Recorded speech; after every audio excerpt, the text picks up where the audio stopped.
Hi, Britt here. I'm a listener and I'm just plain curious about other people. I love to encourage people to talk about themselves and their lives. I've noticed that RVers log hours and hours of video about the beautiful places we get to experience. But what about the small towns and the everyday lives of the people in them?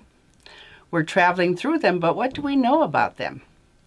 I feel very fortunate to be able to travel and learn about what life is like in these small towns, what matters to the people who live in them. My strategy? Sometimes it's a chance encounter over lunch, or I'll simply begin asking, who's the most interesting person in your town?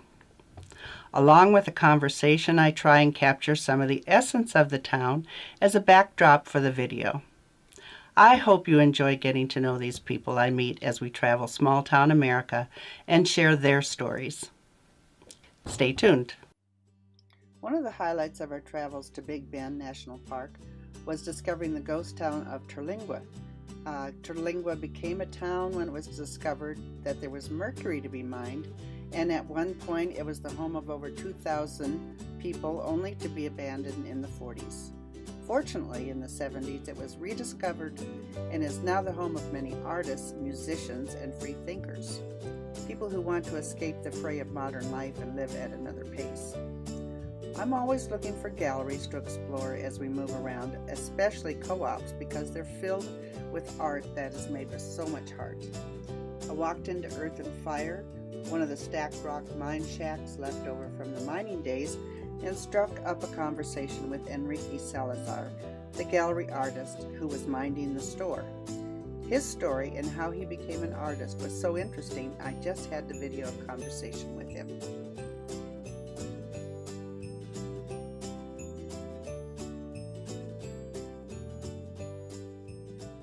And tell me a little bit about yourself. I was born and raised in Brownfield. It's 30 miles west of Lubbock, Texas, and from there, after graduated, I went to Ireland for 2.5 years. Ireland? Yes, I was there for my field. My major was philosophy. And then when I came back after 2.5 years, went to Santa Fe, New Mexico, and that's where I got my degree in social work. What made you decide to go to Ireland? That's interesting. It was actually like a paid program, exchange student. And I went there, and it was a Catholic college. And then after that, after the third or fourth year, it was going to be more into being like a preacher or a priest. Yeah, like a seminary. But I went to the college first, and then after that, I decided to come back to Texas. Were you thinking about being a priest? Yes, I was. I was thinking about being a priest. Yeah. And when I came back, I wanted to go somewhere different. I applied at different colleges like Texas Tech and Canyon in Amarillo, and they accepted me. Now I've been Santa Fe was the first one who called, so I would decide to go to Santa Fe. I lived there for 8 years. After I graduated, I stayed there, and for 4 more years, and worked in the social work. Okay. Yes, I was a counselor for alcoholic and drug addict teenagers and their parents. Also, part-time was I worked for School for the Deaf, and I took the classes to learn sign language, and I worked for like 1.5 years part-time at the School for the Deaf in Santa Fe, New Mexico. You were busy. Yes, and I enjoyed it. I enjoyed working with the deaf individuals. It was wonderful. Is that something that stays with you? Like, could you still sign with somebody now? Yes, I can understand, but it's like you have to practice. So I do. Once in a while, I will listen to a song and I just start practicing, so I don't won't forget. Right. Yeah. But I try to use. There's like a few people here in Terlingua who are deaf, and I try to relate with them and sign with them once in a while when I can. But it's interesting. It's good. Yeah, I'd love to know that. Yeah, but it's I enjoyed it. And then from Santa Fe, I went to San Antonio. And I worked there as a counselor and social worker too for the terminally ill people and persons. And I worked there for like 3 years. In hospice? And it was like a hospice. It wasn't hospice. It was like hospice. Okay. And but it was difficult because there were they would counsel them for a while, and then they would, and after a while, I would hear from them on the phone, and then they were gone. Mm-hmm. And but it was stressful, but it was a good feeling, that I was able to help people. Sure. Yeah. Yeah. Between I went to Veracruz, Mexico, Uh-huh. and I was there for 2.5 years doing missionary work, Uh-huh. and everything I had saved and all. I got together, and me and a friend of mine, we went there, and Ken Baker, and we would help the people, who they were very less fortunate, Mm-hmm. and we would help with buy rice, beans, and stuff for the families, and care for some of the children. Was that through a church or just It was on through St. Anthony's Catholic Church Okay. in Brownfield. Mm-hmm. Yeah. That must have been really satisfying. It was satisfying, yes, to be able to help. Yeah. Yeah. And then from there, I went to Alaska, Uh-huh. and I worked for. Did you have a family? No. Okay. No. So you could make all I these could make- changes yes, as you're Exactly. motivated to. Yes. Uh-huh. And then, And what motivated you to go to Alaska? my buddy, my friend, Uh-huh. Ken, and he said, "Let's go." And I was thinking, well, yeah, why not? Just try it. Mm-hmm. And I went without a job, without anything, just but I had done my resume just in case, just to apply for jobs. Sure. And at first I got a job as a counselor for like a month, and then the job I went to CPS, What's CPS? Child Protective Services. Oh, okay. And I was a counselor social worker for little children Mm-hmm. and teenagers who have been abused by their parents and taken away, and they're in foster homes. And part of my job there was taking the children to the foster homes or to the families. And I came to the lower 48s, which is the United States a lot, traveling with the kids. And in Alaska, I went all over Alaska traveling with the kids or picking them up, Mm-hmm. which was very, very, some people would tell me, yeah, you're not going to last but 6 months, maybe 8 months, because it's a hard job. And it is a hard job. But when I would go home, the thing that satisfied was, made me okay was I knew they were in a safe place right now. They were in a foster home, and they were okay. Mm-hmm. But a lot of people don't realize how hard it is for the children. Of course, you take them away from their environment, and you feed them. Their foster parents might be loving, caring, and yes, they're good people, but it's not the family. Because there was a little 4-year-old girl that she had been in foster care for like 2.5 years, and she was always telling us, the workers, maybe this family will love me. And from foster to foster, she went until finally we found her a forever home. That's what we call it.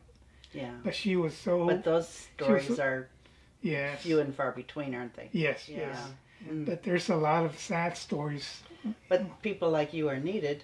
Yeah. To, To help them, to help Yeah. the children. yeah. You want to fix it, but Yes. maybe you can just do a little bit, but that Yes. little bit's important. Exactly. Yeah. And one of the reasons I moved back to Texas was because of my mom and dad. They were here in Texas, and they were getting old, Okay. and I wanted to be closer to them. And my mom passed away like 5 years ago, Mm. and my dad passed away a year after that. Mm-hmm. Yeah. So And you continued social work when you came back to Texas? yes.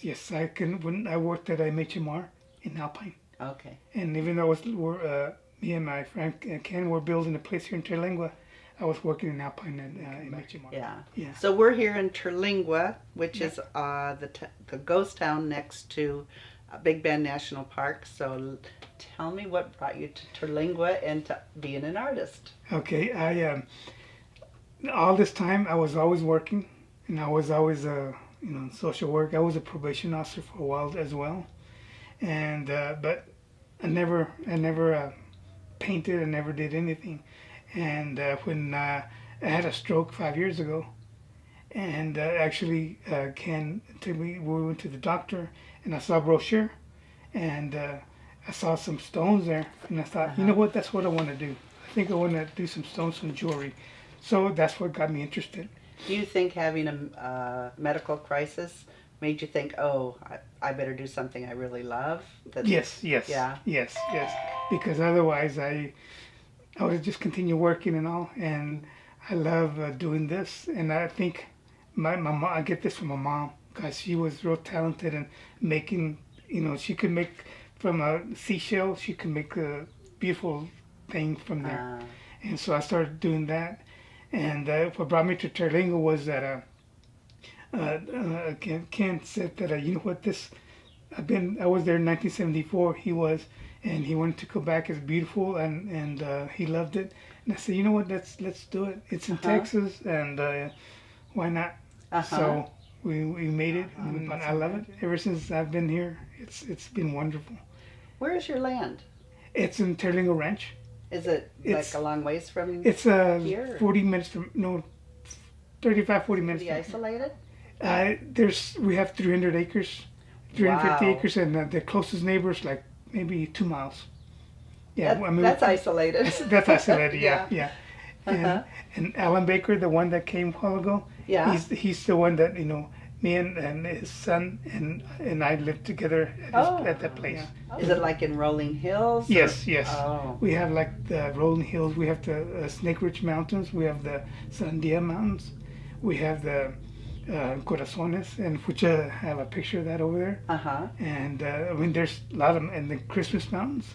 So there's a bunch of mountains all around. So in terms of your social life, do you socialize more down here or in Alpine?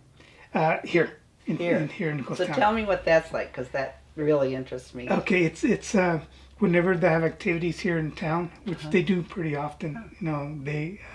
I go to them, and then here at the gallery, I get to meet a lot of people, which is great. And then that's my social life, really, coming to town. And when I go back home, I get into the computer or work on my art. But here, I like to, meet people. Yeah. We have enjoyed it because, what is that called? General store next door? Yes. Yeah, so my husband has been playing music on the front porch. Oh, really? Yes. And he yes. loves it. And it's such a nice vibe. Yes. Of people yes. just enjoying There's themselves. Yes, and there's a lot of people that just hang out there. And yeah. And you don't find that much anymore. People just hanging out, doing nothing. You're doing nothing, just play music and enjoying life. Yeah. And you have, of course, you can see, it's beautiful mountains up there. Yes.